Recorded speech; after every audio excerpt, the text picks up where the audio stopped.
Hi, this one from J.com. So here go for another video, and finally nakakuha na rin tayo ng smart 5G phone na pinakamura na nilabas nila. Ito yung CTE Blade A75 5G.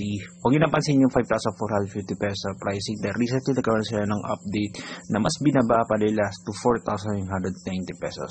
So nakuha natin yung official commercial unit. Hindi man tayo na-invite ng launch nila, pero at least finally pinagbigyan tayo ng smart communications na ma-unbox naman at ma-review natin yung kanilang bagong phone.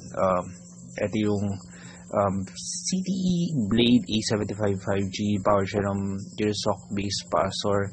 Meron siyang 8 gigs ng internal 4 gigs ng RAM and 128 gigs storage. Meron siya na rin sa loob na smart power SIM na merong mga mobile data offers nakapaloob dyan. May directions naman on this one.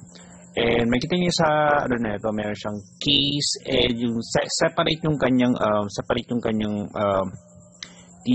kanyang screen protector. Yan lang ang downside dyan, na kung di kayo marunong magkabit ng screen protector is medyo dehado. So unlike yung ibang mga phones na built-in na sa loob. So ito nga palang CTE Blade A75 5G. Meron siyang 30 watts na charger on this one. Yan. Maliit lang siya. And napansin ko ang isa sa mga naging cost cutting measures na napansin ko is half meter lang yung kanyang USB cable. Unlike sa mga typical na phones na standard na 1 meter, or minsan lagpas pa sa 1 meter yung kanyang And ang pang-headline nito on this one, aside sa murang 5G na smart, is yung 50 megapixel na primary camera on this one. Although mag-upload pa tayo later on sa YouTube channel na ito ng mga video samples on this one.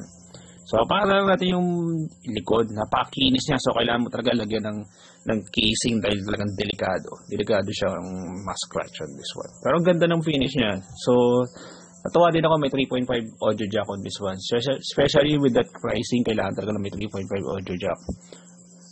Then pasilip na rin sa iba pang yung camera grill na medyo matambok lang talaga. So para talaga natin yung congimbot nito. And that's it for a short video. Subscribe this channel, follow social media description below, and this one from RonDJ.com. Thank you very much for watching.